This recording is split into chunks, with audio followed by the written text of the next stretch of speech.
છોટાઉદેપુરના નસવાડીના લિંડા શિક્ષણ સંકુલમાં રહેતી 1500થી વધુ કન્યાઓના માથે ભમતું ભમરા મધનું જોખમ। ભર ઉનાળે આદિવાસી કન્યાઓ હોસ્ટેલ બિલ્ડિંગના બારીએ ઉપર લટકતા ભામર મધના પૂડાને લઈ બારીઓ બંધ રાખી અંદર રહેવા મજબૂર છે।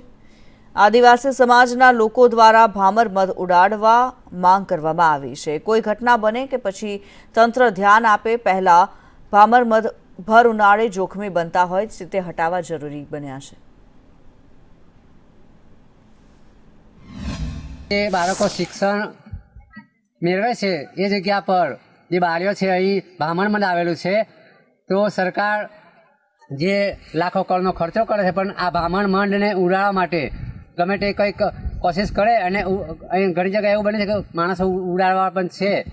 તો આ બાળકોનું અત્યારે ભામર મધ ઉડે તો જીવ જોખમમાં હોય, એના માટે સરકાર કંઈક ધ્યાન દોડે એવી અમારી માંગ છે।